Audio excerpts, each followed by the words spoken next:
कल हमने पढ़ा था कूलम्ब्स, और उसमें एक इम्पोर्टेंट फॉर्मूला ये पढ़ा था, 4 equal to 1/4πε0 Q1 Q2 upon R, ये पढ़ा था। और यहाँ पे एप्सिलॉन 0 क्या है? Permittivity of unit spaces. Okay,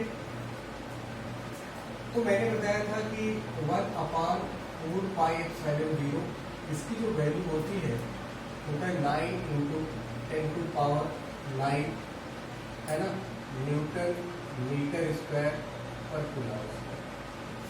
ठीक, तो यहाँ से हम एप्सिलॉन 0 की वैल्यू को फाइंड आउट कर सकते हैं। जैसे 4 तो कांस्टेंट, पाई की वैल्यू आपको पता है कितना होता है? 3.1। ठीक है, तो यहाँ पे अगर हमें पता है कि ये इतना है तो हम एप्सिलॉन 0 तो कैलकुलेट कर सकते हैं। एप्सिलॉन 0 पे क्या हो जाएगा बताइए? 1/, क्या हो जाएगा?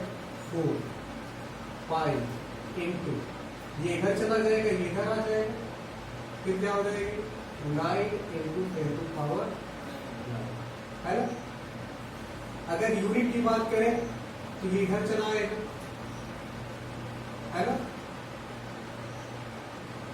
तो आपका क्या हो जाएगा? ये एप्सिलॉन 0 इक्वल टू 1/4 × 3.14 ये इंटू 9 × 10⁻। इसको जब हम सॉल्व करेंगे, है ना, तो सॉल्व करने के बाद एक पर्टिकुलर वैल्यू आती है। तो वैल्यू कितना होती है? 8.85। आप यहाँ पे सॉल्व नहीं करेंगे, डायरेक्ट मैं वैल्यू बता रहा हूँ। 8.85 × 10⁻⁻12 है ना। और इसका यूनिट यहाँ से आप निकाल सकते हैं, भाई इधर आ जाएगा ना, ये इसके साथ इधर आ जाएगा, इसके साथ यूनिट, तो क्या हो जाएगा? कूलम्ब स्क्वायर पर न्यूटन मीटर स्क्वायर। ठीक, अब यहीं से आप क्या कर सकते हैं? इसका डायमेंशनल फार्मूला भी आप निकाल सकते हैं। क्या निकाल सकते हैं? डायमेंशनल फार्मूला भी फाइंड आउट कर सकते हैं। तो बात करें कि डायमेंशनल फार्मूला ऑफ एप्सिलॉन 0 क्या हो जाएगा? देखिए, आप उसके यूनिट से निकाल सकते हैं, है ना। एप्सिलॉन 0 इक्वल टू क्या हो जाएगा? Coulomb square. अब coulomb is the unit of charge होता है भाई। Q इक्वल टू क्या होता है? IT। Q इक्वल टू क्या होता है? IT। इसका डायमेंशनल फार्मूला क्या हो जाएगा? I के प्लेस पे A, T के प्लेस पे T। क्या हो जाएगा यहाँ पे? A T का होल स्क्वायर। बोलिए। न्यूटन बहुत ही फेमस डायमेंशनल फार्मूला आपको पता है, क्या होता है? mL⁻²। और मीटर स्क्वायर L²। आप सॉल्व भी कर सकते हैं, ये भी आसान है। एप्सिलॉन 0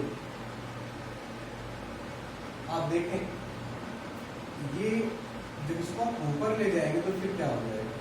m को ऊपर ले जाएंगे क्या हो जाएगा? m⁻⁻1 सिंगल 1 है ना, सिंगल m आपका है। अच्छा, ये l⁻1 l⁻2 क्या हो जाएगा? l⁻3 इसको ऊपर ले जाएंगे क्या हो जाएगा? l⁻−3। बोले ये क्या है? t⁻−2, लेकिन यहाँ पे t⁻2 है, t⁻−2 पर जाएगा +2 हो जाएगा, तो फिर क्या हो जाएगा?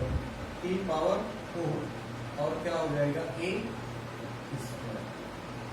ये इसका क्या हो जाएगा? डायमेंशनल फार्मूला हो जाएगा। ठीक है, बोलिए। तो फटाफट इसको आप नोट करें, आगे बात करें।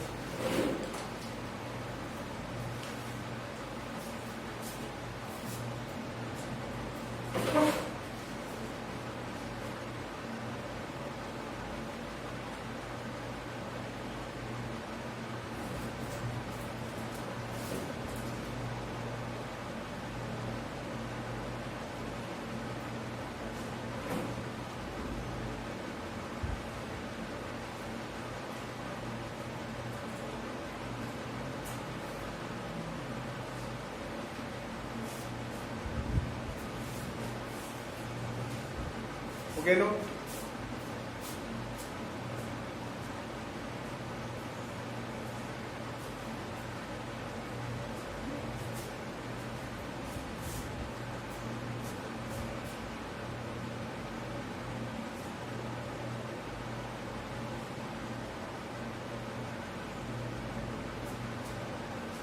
अगर कोई प्रॉब्लम है तो आप बताइए किसी भी स्टेप में।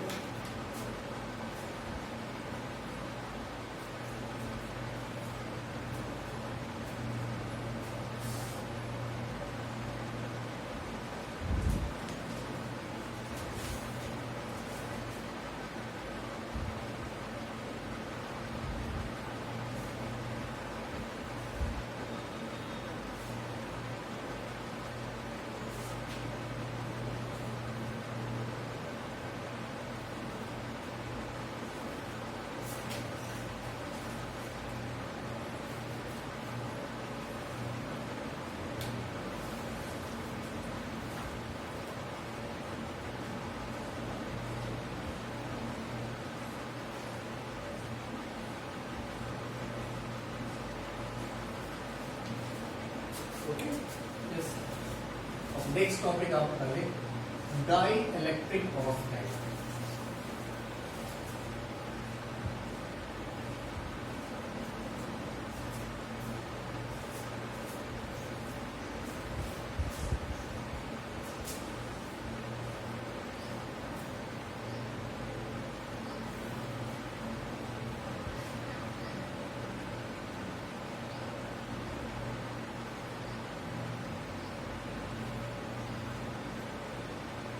डाई इलेक्ट्रिक ऑक्साइड क्या होता है? हमने पढ़ा था फोर्स और वैक्यूम इक्वल टू एयर, है ना। जब दो चार्ज पार्टिकल कहाँ पे हो, वैक्यूम में रखे गए हो या कहाँ रखे गए हो, एयर में रखे गए हो, तो फिर क्या होगा, फोर्स क्या होता है 1/4πε0 Q1 Q2 अपान R, है ना। उसको मानते क्वेश्चन नंबर 1।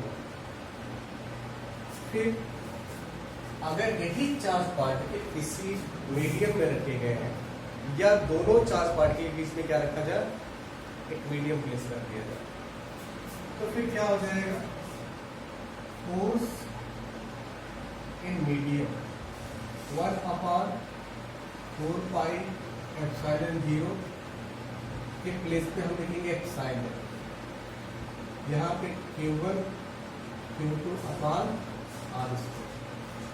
ये हो जाएगा question number.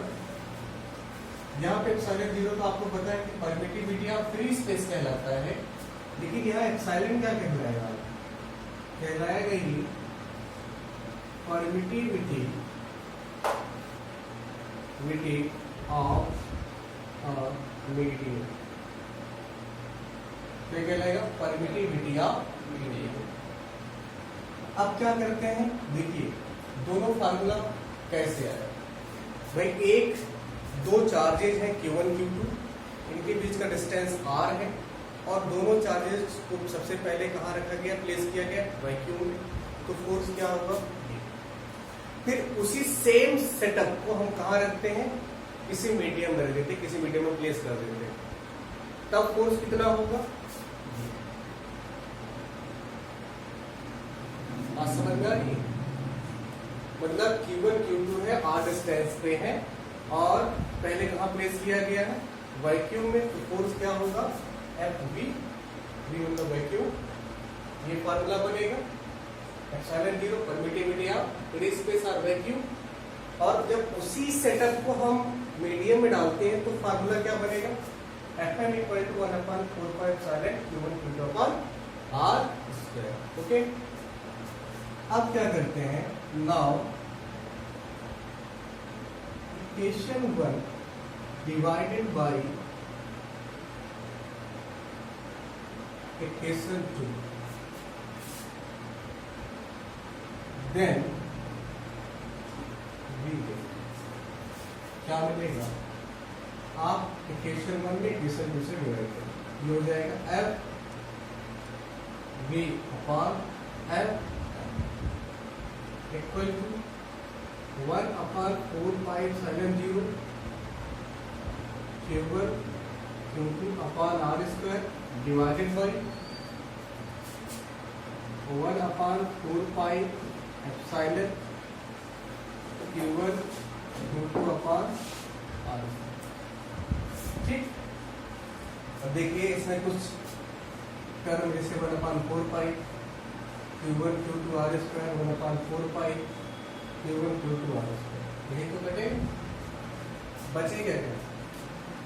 F B equal to F B upon F M, F B upon F M equal to ये हो जाएगा क्या आपका, एप्सिलॉन ऊपर आएगा हो जाएगा एप्सिलॉन अपॉन एप्सिलॉन जीरो। पहले ध्यान से समझे, इन्हीं का जो रेशियो होता है वही क्या कहलाता है, डाई इलेक्ट्रिक कांस्टेंट कहलाता है। क्या कहलाता है? Dielectric constant. और इन्हीं के रेशियो को हम क्या कहते हैं, डाई इलेक्ट्रिक कांस्टेंट, जिसको हम डिनोट करते हैं यहाँ पे ए से, where A is called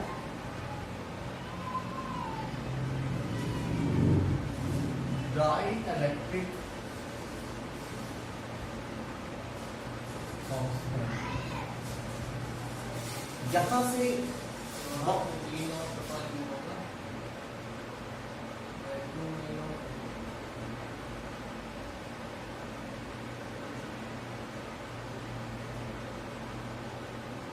V naught E naught upon E, epsilon naught upon epsilon, epsilon zero है भाई, एप्सिलॉन जीरो नीचे रहेगा भाई, ये आप डिवाइड करेंगे ये ऊपर आ जाएगा। ऊपर फ्रैक्शन सॉल्व करना जानते हैं ना, करके बताएं, कर लेंगे। कर ये ऊपर आ जाएगा बोलो, और ये नीचे आ जाएगा, ये बनेगा ठीक है, इक्वल टू के।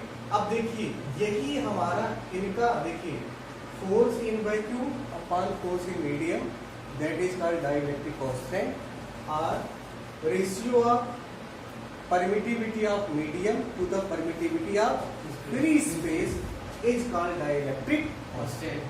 बहुत ही सिंपल तरीके से आप समझ सकते हैं। तो एक लाइन में आप ये समझ सकते हैं कि डाइलेक्ट्रिक कांस्टेंट क्या होता है, permittivity of medium to the permittivity of free space का क्या होता है, रेशियो। तो सिंपली क्या कह सकते हैं, रेशियो होता है। और इस डाइलेक्ट्रिक कांस्टेंट का कोई भी यूनिट नहीं होता है। भाई कोई यूनिट क्यों नहीं होगा, क्योंकि ये सेम क्रिस्टल क्वांटिटी का रेशियो है। बोलिए, इसके पास कोई यूनिट नहीं होता। तो डाइलेक्ट्रिक कांस्टेंट सिंपली क्या होता है, रेशियो होता है। डाइलेक्ट्रिक कांस्टेंट क्या होता है, सिंपली रेशियो होता है जिसके पास कोई यूनिट नहीं होती। किसका रेशियो होता है, फोर्स का। फोर्स कैसे, फोर्स का, force in vacuum to the force in medium, या आप कह सकते हैं कि permittivity of medium to the permittivity of free space. अब ध्यान दीजिए, यहाँ से बहुत सारे फार्मूले आप बना सकते हैं। जैसे ये फार्मूला आप बना सकते हैं कि एप्सिलॉन इक्वल टू क्या हो जाएगा, ए एप्सिलॉन जीरो। बन गया कि बन गया। अगर आप इक्वेशन 2 को देखें, बोलो, अगर इक्वेशन आप 2 को देखें तो इस एप्सिलॉन के प्लेस पे क्या लिख सकते हैं, ए एप्सिलॉन जीरो। तो फ्रॉम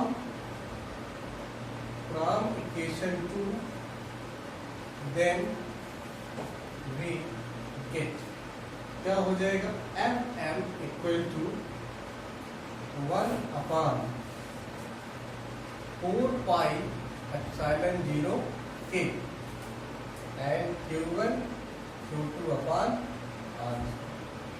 फिर समझिए आप, ये जो K की वैल्यू होती है हर मीडियम का क्या होता है, अलग अलग होता है। और ध्यान समझिएगा, ये डाइलेक्ट्रिक कांस्टेंट K की जो वैल्यू होता है हर मीडियम का अलग अलग होता है। और समझिएगा, जैसे फॉर एयर, यहां से 1 मार्क के क्वेश्चन पूछे जाते हैं। For air A equal to होता है 1। जैसे फॉर वाटर अलग अलग मीडियम में क्या होगा, अलग अलग होगा, है ना।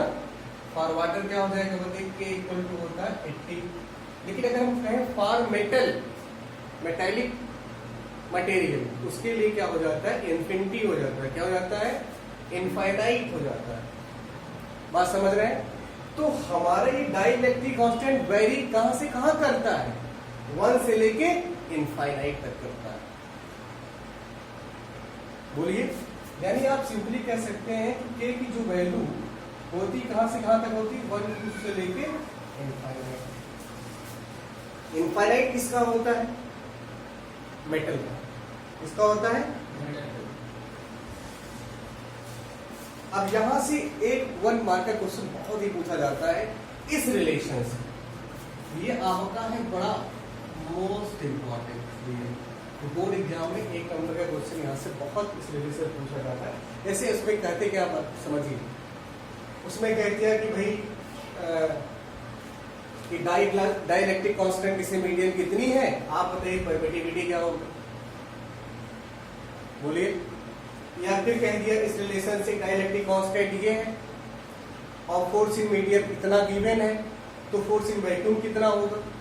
फटाक से क्या करेंगे आप, बोलो, मल्टीप्लाई कर देंगे ना, बोलो भाई। यहां से एक फार्मूला तो आपका ये बन गया, दूसरा formula FV upon FM equal to K।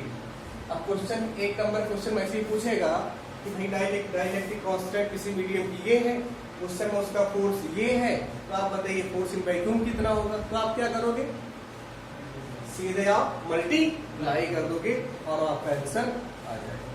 ठीक है, तो ये इसको आप नोट करिए फटाफट।